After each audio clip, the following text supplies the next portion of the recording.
Hey everybody, and welcome back to Dude's Brunch, your late night morning talk show. I'm your host Taylor, and here with me to talk about things from the internet, it's Tyler Reed. Tyler, what'd you have for brunch today? Hey everybody. Today, Catherine requested we go back to Coffee Emporium. Didn't want to go back to North Star for a third time this month. And the request of Tom Cantwell, Tom Beskar, on Twitter, he said that we don't eat enough fruit or vegetables on our brunches, so I got a parfait.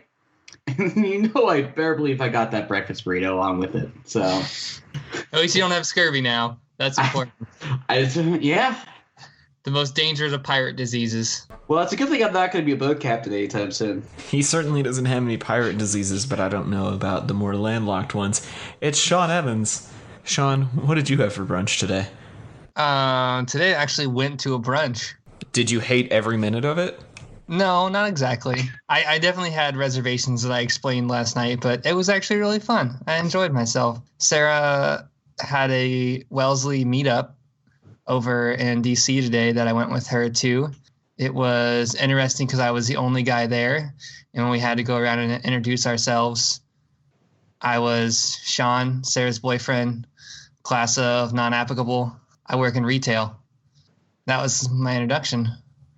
Everyone else was very Wesleyan, but it was cool. I had mimosas. Hell yeah. That was it. That was the only thing I had. You only had mimosas? Yeah. Like it's almost like you have. It's like you have a vendetta against solid food. Well, I wasn't sure what they were going to have there, so technically for breakfast I had McDonald's. Hell yeah. But did you at least have a McGriddle? No. Fuck McGriddles. Fuck you! Is this listen, this the hill I'm willing to die on is for a fucking McGriddle. I am not down with the McGriddles at all. God, they're the best thing that ever happened to breakfast. No, they're not. They're like fucking devil's magic. Who makes sandwiches out of pancakes? Why is there syrup in it? In it. Not on it, but in it. It's the magic of the 21st century, Taylor. Just fucking get over it. Yeah, and I'm sure you eat it while texting on your Motorola Razr because it's still 2007, right? What? Those two things have in common. And just so you know, I'm listening to my phone with my audio jack with a Courage dongle because I live in the future, so suck on those. My 20 billion dongles. Suck on all of them, Taylor. That escalated so fast. McGriddle is the best thing that's ever happened to fast food breakfast. Aside from Taco Bell breakfast, which is still amazing. Well, as my friend Julie says, Taco Bell is the healthy option. So I will agree on that. Anyway, I'm your host Taylor, and for brunch this morning, as I alluded to last week, I took some advice from our British correspondent Emily Bamforth, made eggs, toast, and beans, because apparently that's a thing that British people eat. It's pretty alright. The British version of baked beans, not spicy, more tomato-y. Yeah, kind of interesting. Mm-hmm. Did you have yourself any of that blood sausage? I did not have any blood sausage because I'm a full-blooded American and I don't eat that kind of garbage. That sounds like the opposite of what that means. It sounds like an American would love to feast on the blood of an animal. Yeah, you're right. I retract my earlier statement. Anyway, let's get into some follow-up. Can we start with our own little version of yes, yes, no? I mean, I guess. What you got, Shaun? All right. So I'm going to read this tweet, and we're going to say if we understand it or not. This is the tweet. I can't say who it's from or else it's going to ruin it, but I'm going to read it. Hold on. Because we don't want to step on that trademark, that brand name. This is going to be no, yes. Uncertainty. Or no, yes. Uncertainty. Confirmation. Okay. Confirmation, uncertainty. There you go. Okay, so this tweet reads, doing what we do best, period. # rise up, bird. I totally understand this. I mean, is this birds' rights activist? So you're uncertainty. Yes. Okay, and I am certainty. Taylor, can you explain to Tyler, can you make him certain of what this tweet means? I mean, I can try to. I mean, aren't we supposed to aren't I supposed to put this together in some way? Try to figure out what I think it means, and then. Oh yeah, go ahead. Give us your best shot. So, what is? Can you give it to me again one more time? Okay, I'll read the tweet. Yes, it please. Is doing what we do best. Period. # hashtag rise up, and then the picture of a bird. Oh, it's a picture of a bird. Mm-hmm. Okay. What kind of bird? Mm-hmm. It's a black bird with red highlighted feathers.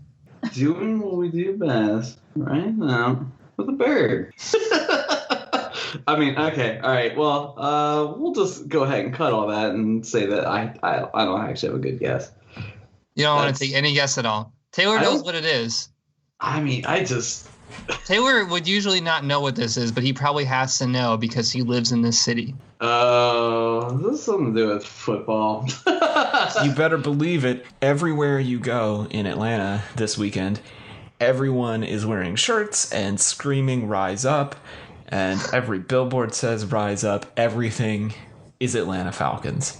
It's so Atlanta Falcons this weekend that I went to see Circa Survive on Friday, who are from Philadelphia. Someone from the crowd bought a Falcons shirt and threw it to Anthony Green from the crowd, and he took off his shirt in front of everyone and put it on and was like, "It's got a bird on it, it's just not the right kind of bird," and proceeded to get angry tears from everyone because he's an Eagles fan. Can you confirm that you Yes, I understand totally this? understand everything about this tweet. Rise Up is the Falcons slogan. They call themselves the Birds sometimes to be more informal and cutesy, and What would they call- they're what going would to you the say- Super Bowl. What would you call the birds if you don't like the birds? Do you know what the derogatory name for the Atlanta teams are? No, I don't know that. The Dirty Birds. Oh, yeah, that makes sense. That's what Cleveland calls the I mean, that's still pretty good. Falcons and the Ravens. Or not the Ravens, the Hawks. Yeah. Dirty Two of our Birds. 3 teams are birds. Yeah. And then the Braves, I mean, they all start with Atlanta. I mean, Cincinnati is a color and a tiger, so I mean, not that we have any consistency whatsoever. Oh, Cleveland is also a man with a sword, a color, And a crippling sadness. Yeah. So the inauguration happened this weekend, It sure did, buddy. and I was reminiscing to Sarah that my bracket was so close to being right, it was wrong. I know, right? It flew too close to the sun. My eyes! I think in your heart of hearts, you're like, Donald Trump's going to win this entire thing, isn't he? But you're like, I didn't want to admit it to myself, and I should have. I would have been so right. And you would have won the same thing we got anyway.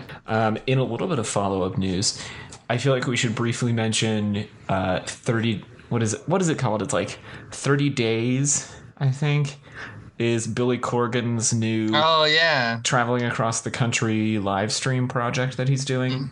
Yeah. What's going on with that, Shaun, since you're a designated Smashing Pumpkins correspondent? Today was canceled because of travel restrictions, but yeah, it's just 30 days of going around and playing music and doing live streams on Twitter. So now it's 29. I'm sure there will be a makeup day. All right, Yeah. all right. Okay, all right. I was like, this seems... Listen, time is never time at all. That's right. It is an illusion. I'm sure you're making a reference to a song, but... Mm-hmm. Well, that ball dropped. Anybody see any good protest signs? Anybody see any good any favorite protest signs from the Women's March this weekend? I did love all of the people who just printed out the Trump tweet from the 2012 election that was like, "Our nation is totally divided. We need to march on Washington." That Trump tweet. And people just like printed it out and were carrying it around. And I was like, yeah, that seems about right. Did you see a march or go to a march this week? Anybody? A bunch of my friends went to a march. I slept through the march because I was out late at the Circa Survive show the night before. Oh, no. How about you?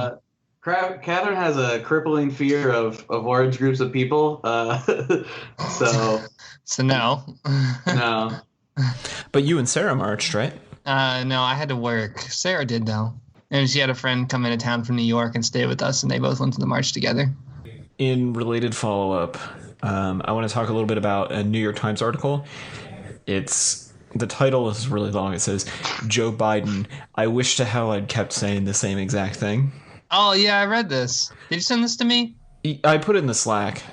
Okay, that's where it's at. This was just an interesting interview with Joe Biden about looking back at the administration and at the election and kind of talking about what he's going to do next. And it does a really good job of humanizing Joe and not just like falling into the, lovable Uncle Joe. It really talks about like how difficult the last 8 years have been for him. He suffered a lot of personal tragedy and he's really gone through a lot, along with building a really powerful friendship with President Obama. And yeah, it was just kind of an interesting look inside the White House during the transition that people should read. No, I thought it was really good. I mean, I know that he's been through a lot of personal struggles, so that stuff wasn't really new, but like, I guess I didn't. I get used to him in my mind as being like cool Uncle Joe, you know, like he's kind of just Uncle Joe. He doesn't take life very seriously. He's cool Uncle Joe. But like Uncle Joe had some very somber moments as Uncle Joe. And like, I think when you reread this, it really makes you think about about Uncle Joe's like life, why he became Uncle Joe and why he's cool Uncle Joe. He wasn't just always cool Uncle Joe. I recently followed the We Rate Dogs Twitter account, which is, I mean, as we all know, God, I love that account so much. one of the best accounts. And so I was like flipping through their stuff, and so I noticed their cover photo was "They're good dogs, Brent," and I was like, that has to be from like a movie or something. And so then I just I just typed it in. I was like, surely the internet will give me this answer. Turns out, We Rate Dogs said it first. So I'm like, it all makes sense now. So are you familiar with the We Rate Dogs at reply trolling? If somebody at replies We Rate Dogs and says something like, your rating system doesn't make sense, or, you know, why don't you rate cats, or something like that, the person who runs We Rate Dogs will just like reply total nonsense garbage at them and intentionally misspell their name. And they just do this to like troll the shit out of people. And so the story is that a guy named Brent tweeted at them and was like, hey, you can't rate dogs 12 out of 10. That's not how fractions work. And why are all the dogs so high? Like, what if they're not good dogs? And they just responded, they're good dogs, Brent. And he like proceeded to antagonize them. And they were like, Brunch, why do you not like the dogs? And it culminated in them making t-shirts that say, they're good dogs, Brent. And then they mailed one to this dude. And he posted a picture of himself wearing it. And the tweet said, I concede, they're good dogs. How could just an account that just cute pictures of dogs be so fucking savage? So on a true internet troll Twitter battle side note, I don't know if you guys knew this because nobody did besides if you lived in Washington, D.C., but there has been an ongoing battle between the Trump administration, Twitter battle, and real life battle, and the Metro here in D.C. Oh, I've seen this. It's hilarious. Okay, so this is one. I just posted an article about how, like, when Obama had his inauguration, they always make, like, special Metro cards. They made 2 special Metro cards that had, like, his face on it and stuff like that. And, like, inauguration 2020 or 2008, 2012. Like, so they went to go do Trump, and there was so much heat thrown back at them that they, like, made this generic card with an American flag and the White House symbol on the front of it instead of having Trump's picture. Yeah, I know it sounds really stupid, but it's actually a huge deal because, like, if you've seen, like, all the Metro cards have this kind of like generic, really crappy design on them. But when you see like an inaugural one or like a special event one, they're like really cool. And it's like, I would gladly switch my card to one that had a better design on it because they're cool. But also this week, on Twitter, Metro released the numbers like to update. I think it was more to update people based on like what parking and riding the trains is going to be like this weekend to get into downtown.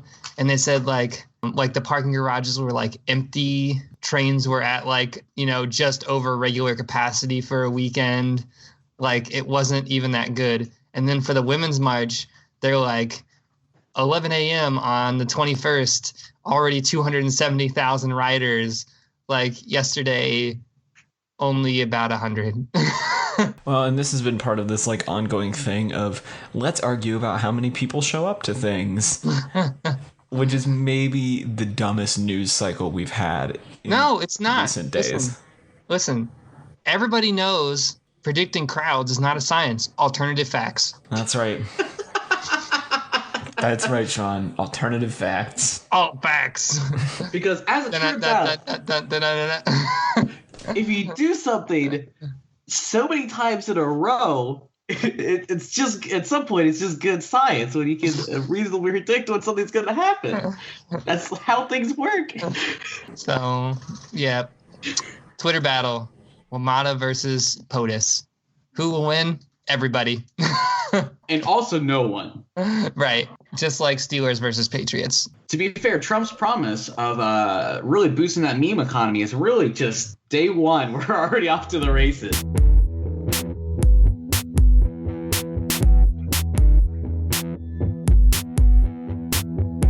Well, Shaun, it's good to have you back after a week away, and you've got our topic this week as well. Oh, yeah. Okay. So my topic this week, find out. So I was watching this documentary. I think it's called Lo and Behold. Yeah, that's it. It's by Werner Herzog. It's on Netflix now.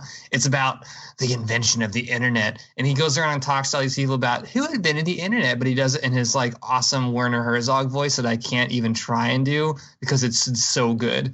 But if you get a chance to watch Rick and Morty, you'll know exactly what I'm talking about when I talk about Werner Herzog. They talked about this thing called the video game addiction. And it kind of like took me aback for a little bit because I'm like so detached from video games.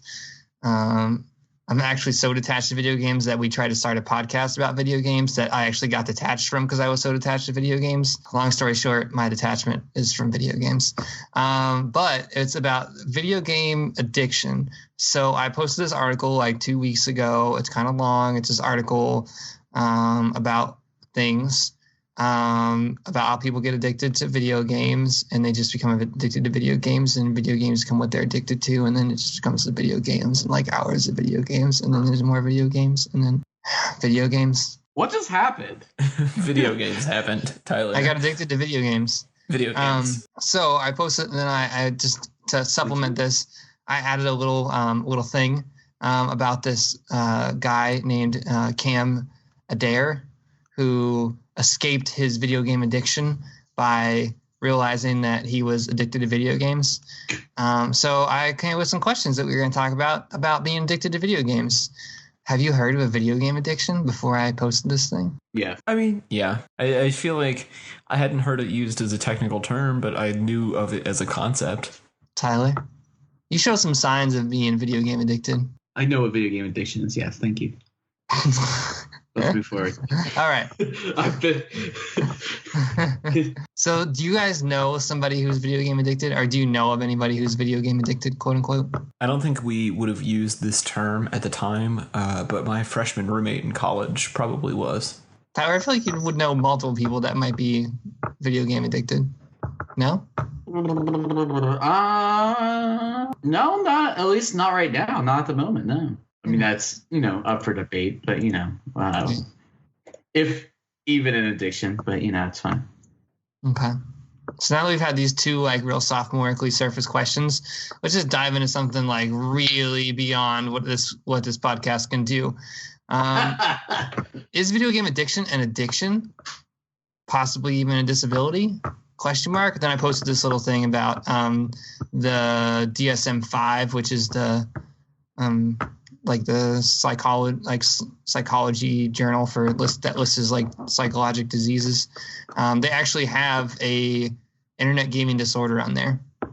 So I was just curious what you guys think about this. Well, I would say that I think it's really difficult to really talk about video games in the form of addiction because I think the video games as a form of entertainment is really the only thing that like really involves like so many different steps and different levels and layers. Like, for example, you can watch a lot of movies, but when you watch, like, if you're like addicted to watching movies, you're like literally just sitting there. Mm-hmm. Like it's a very like, there's not a lot to it.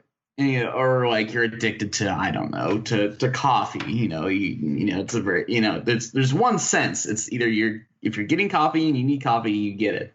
Mm-hmm. But video games is like there's like escapism, which is kind of what the kind of content you provide us with is about. So it's like escapism. There's like challenges, there's like feedback, and there's like a lot of like emotions and like mental processes going on that really make it so like multi-dimensional that it's more like you're addicted to a specific process of the video game more so than like a video game itself. Mm-hmm. So. Yeah, I would compare it to something like a gambling addiction, where it's not that you're addicted to blackjack, you're addicted to the sensation of gambling generally. Mm-hmm. And blackjack is just the way that it might manifest for you. Right. And I think that a video game addiction, like, we can use the buzzword of it being a video game addiction or being addicted to Facebook or whatever you want to call it. Mm-hmm. But I think it's just, like Tyler said, it's some mental response in your brain that you've become addicted to. And it's manifesting through whatever technology you choose to get it through. Mm-hmm. Like, I've been irrationally playing a large amount of Heroes of the Storm lately because I got back into it, and it's a game that I find very enjoyable. And it's a game that I played for a long time, and I stopped, and I kind of got back into it. So there was so many like different elements that got me excited for it. So it was like, am I addicted to playing this game? I mean, I really like playing it because it's a lot of fun, and it pushes all like a lot of buttons that are satisfying. So that was such a good pun. I don't know, Shaun. I mean, what do you think? Is it a real? Can you qualify it as a disorder, or? I don't know. That's why I kind of want to ask you guys. I feel like this isn't really my territory to say anything because I'm so like when I posted that TED Talk video, and that guy said 97% of people play video games on a daily basis. Like, I am that 3%. Like, I am so detached from video games that they don't even cross my mind. Like, when I'm looking for stuff to do, I just don't even think of video games. Like, it's not even something that comes to mind. But when I hear this, I'm super skeptical of it being an addiction, because when I'm looking at that's why I wanted to see if it was in the DSM-5. And don't get me wrong, DSMs are criticized huge. Like, people really go through these things, see what's entered in and what's taken out and all this other stuff. And I'm reading through the internet-based games. How do you tell if somebody is blank? And then within they have to meet these criteria. And the thing is, I'm thinking a lot of these criteria are things that you would do if you had an activity anyway. Has the person lost interest in other life activities such as hobbies? Okay, well, did they give up playing guitar to play video games? Maybe they just had an interest in video games. Has the person continued to overuse internet games even though they know that it impacts their life? I don't know, maybe you got into dieting and working out, and now you don't hang out with your friends as much. I don't know. It just seems like this is a critique that's it's labeled as a disorder because you're not doing something that's socially normal, right? I don't think that it's normal for somebody to spend 20 hours a day playing video games for 7 days a week. That's probably not normal. That's probably, you're probably neglecting other things at that point, and I think you might be able to call it an addiction at that. But in large, it sounds like a lot of these things are simple things. That just seems like this would happen to you if you did something else, has the person lost or put at risk the opportunity or relationship because of internet games? I don't know how you could really judge that. My girlfriend broke up with me because I played video games. There's probably other reasons too, but video games might have been one. I don't know. It just seems so arbitrary at some point in time. I'm skeptical. I don't want to name this as a disability or an addiction because, I don't know. I feel like it's just labeling. For example, around the time Yokai Watch 2 came out, I started my day job where I do literally nothing, and so I was able to play that game for like 6 hours a day, every day, and I was I had slight moments where I was I want to get these specific monsters, but it's and eventually I enjoyed my time every time I was doing it, but eventually I just stopped. Mm-hmm. It just was it was instant, And so it's like, I don't. That feeling just transfers into something else. It just goes into like, oh, well, here's another game that I started playing. Oh, Roller Coaster Tycoon came out, or the new Pokemon game came out. So it's never quite like, oh, World of Warcraft is this demon machine. It's just like it gives me a constant feedback loop where I get to experience leveling up, and I get these goals and I get to set them, and I get to achieve them, and then my friends are there, and you're like, why wouldn't you want to put time and effort into a game that feels rewarding, where you could spend time with your friends and feel like you accomplish goals, when in your real life, your day job, you just fucking probably just tap some numbers into a spreadsheet, and you get paid shit tons of money for it, like you just want something a little different. You want to like blame the person, but it's like in some ways, we have to like our education system a little bit, because it's like if you take like music out of schools, or you would cut back on art classes, you cut back on like wood shop, home ec, like all these like different activities outside of like, hey, we're going to tell you about some numbers, like who died this year? Tune in, you'll find out. Give me something to do with my hands. Give me some practical exercise, because like, what are they going to do? They're going to go home and be like, well, I don't have any practical skills. I don't have anything in particular that I like, but boy, am I sure going to sit down in front of a TV and they're going to be like, hey, you should play this game. And I'm like, you're right, I should play that game. It's just like. I was reading an article. I can't remember if it was like a New York Times column or if it was an Art of Manliness thing. I think it might have been Art of Manliness. If I find it, I'll put it in the show notes. But it was about the death of the hobby in American culture. And I think Tyler kind of hit the nail on the head, where like when you remove the unnecessary, so to speak, classes from our education system, and you remove an emphasis on hobbies and like leisure interests from the culture, then people will just like go in droves to whatever can kind of fill that niche, because nobody comes home and just sits around and meditates for 4 hours and then goes to bed and gets up and goes to work the next day. Like, you got to find something to do with your time. Yeah, and sure as fuck an average American person isn't going home and reading a book and then going to bed. Right. I mean, I do that, but I'm a nerd. Well, I mean, but we have a podcast, and that's like kind of our hobby.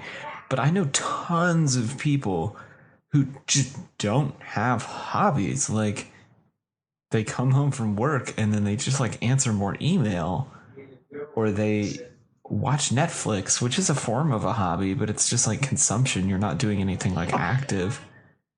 So yeah, I can see how if you were raised in a system that didn't have any other kind of hobbies, maybe you do get addicted to video games.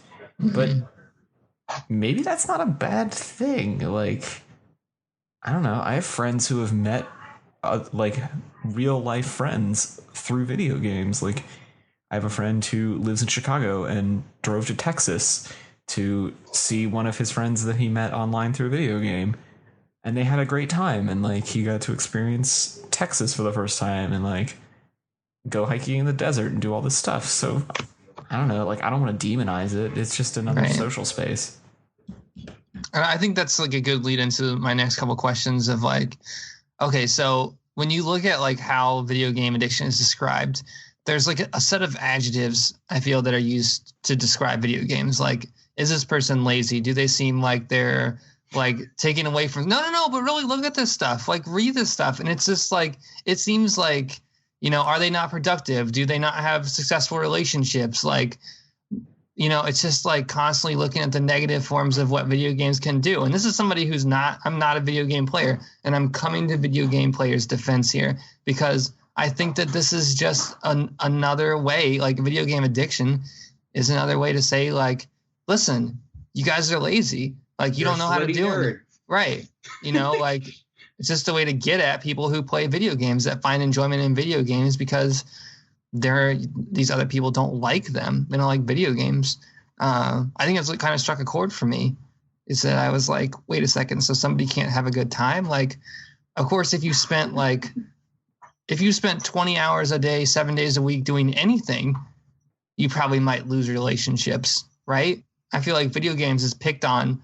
I think they're just like compiling a bunch of different, like they're essential. What they're essentially saying is that the distilled combination of like 20 different things that can possibly come from video games that make you addicted. We're saying that all these things combined together make for video games to be a medium that is inherently dangerous and, really should be approached with caution because there's so many factors to it that can cause addiction for so many different people in so many different ways. It's almost like it's the ultimate form of entertainment. But no, I don't know. It's like, but for example, would you say someone that plays board games literally all the time is like what's the difference? You'll see people are like, no, board games are the problem. This person that uploads a YouTube review of a board game sometimes twice, 3 times a day, every day, I think he's got a problem. Well, he probably does, but that is also his job to make money. But like, it has a connotation to it that causes people to demonize it. I'm reminded of a few months ago when Trump was talking about all of the hacking of the DNC and eventually of him and his camp and this whole situation. And somebody said, well, aren't you worried that this is Russia? And he said something to the effect of like, well, we don't know who it is. It could just be some 400-pound guy sitting on his bed in a basement somewhere. Right. That's pretty much what he said, though. Everything about that statement was, putting down this group of people that I feel like often get dumped into this video game addiction bucket as well. It's like people who spend too much time in front of computers or in front of video game consoles aren't normal or aren't real people. And so we can demonize them. But I spend, 2 to 3 hours a week, sometimes more, on Skype. And does that make me not a real person or like I don't have real relationships? Because I've known you guys for, at this point, like a decade. Right. I don't feel like that makes me like pariah or a social outcast to want to be around my friends that I've known for my whole life, All right, Taylor, I think I figured it out. I think these guys, everyone that's complaining about video game addiction is just really fucking salty that they have to spend all day on a computer, but they don't like know how to like install a video game on like their laptop. So they're just like, God, I can't figure this out. How do they get the games on here? Where do I put the Steam in? How do Minecraft isn't on my new Windows 10. Where is Minecraft? I can't understand. How do they do it?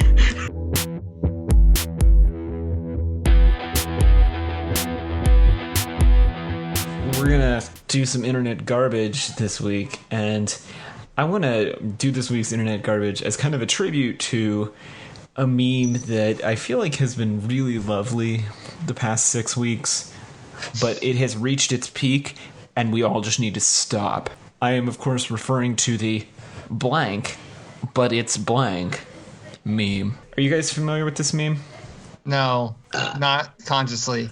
Unconsciously, oh yeah, that's his favorite. I might have seen it, but I don't remember it. I'm similarly unfamiliar if you were waiting for my response to that. Yeah, can you show us an example of this? In a very similar I'm working on it. Hang on. I might be very aware of it, but I don't know of it.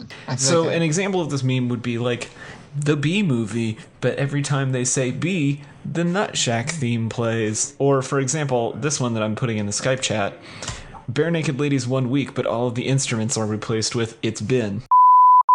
Oh, yeah, okay, yeah, I've seen this. Yeah. I mean, I feel like those are 2 separate memes, I think, because Idea Channel recently just did a video on the Bee Movie specifically, but you're right that they have been, the sort of formula has been very popular lately. So the reason I bring this up is we officially have the ultimate version of this meme.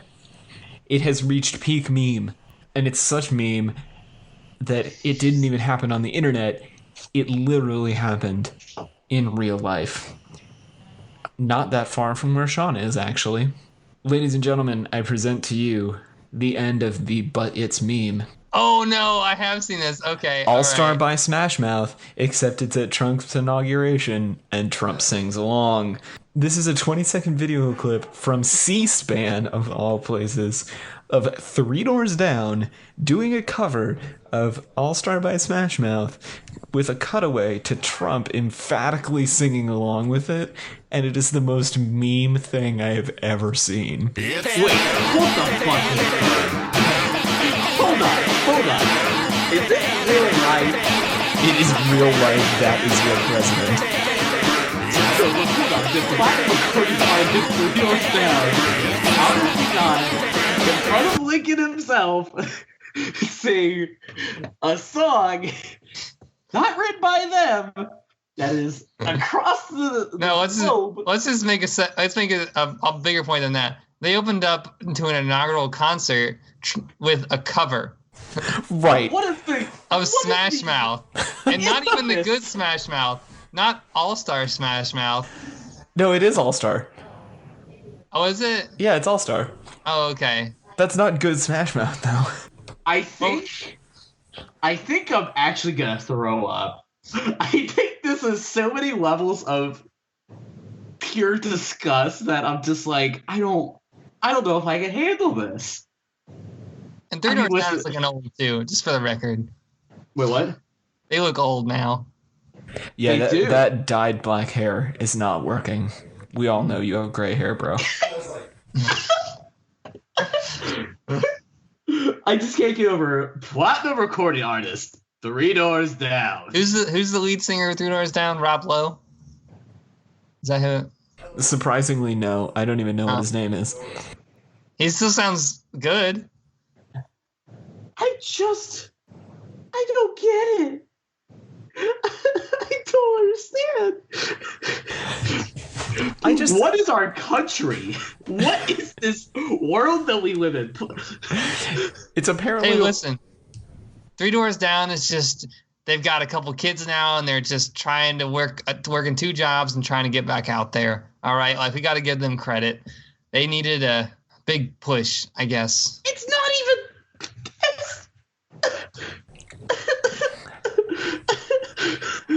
The thing about this is, like, All-Star by Smash Mouth has already been its own meme, right? You've had all these All-Star memes for so long, and then you have Neil Cesariga come in here and do his amazing Smash Mouth mixtape that's just, like, every song on Earth mashed up with All-Star. And so that's a thing. And then there's like this kind of meta meme of like All-Star is like the Nickelback of Smash Mouth songs. It's like the song that the worst kind of people like. So that's a thing. Then there was the meme of Trump's inauguration concert is so like stigmatized that no one will play at it except Three Doors Down. And so that's a problem. And so then you open the concert with Three Doors Down playing a meme song and Donald Trump singing along with it. And when you watch the video of him singing, you really got to look at it. We'll link in the show notes. He is so into it. He's like a little bit too into it, to be honest. It's really kind of incredible how memorific this 20-second video is. Sorry, guys, I forgot that how to copy and paste something. So just kill me, please. Apparently, I don't know how to copy a URL anymore. I think I've died. Guys, I think I'm dead. I think I'm, honest to God, dead right now. DED dead? Why is it doing this? Why? I don't understand. Hold on. Why can't I copy a URL? I'm so sad. So very, very sad. Let me see if I can copy it. Why can't I copy and paste on my computer? What is it? Just tell us what you want us to look at. What do you want us to look at? Nothing. No, nothing. It has nothing to do with you. I'm trying to show this to Catherine. Oh my God. Talk about how I try to throw the fuck up. I am...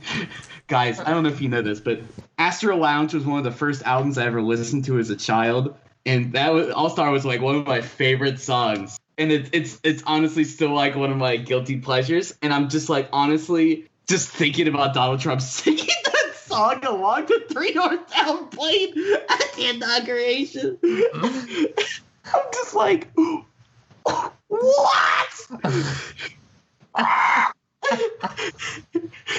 Shaun, I think we broke Tyler. I think so too. You didn't see this. You didn't see this before. Right now, this like never even crossed anything. And then the only thing that would make it worse if following it up, Donald Trump was like, you know what, guys, my favorite anime of all time is Digimon Digital Monsters, and I'm like.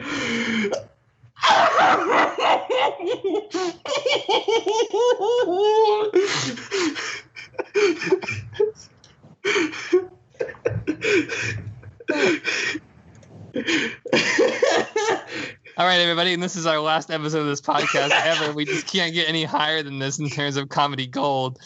So, Shameless Plugs, I'm Shaun. You can check me out forever. I still can't copy and paste. Why is this happening? You can follow me on Twitter at TC Olmstead. You can like the show and follow the show on Facebook and Twitter. We're at Dudes Brunch. Tyler, are you okay? You can find my work at towerdv.com. Find me on the socials as PDR on Instagram and Twitter. Thanks so much, everybody, and we'll see you next week with more brunch.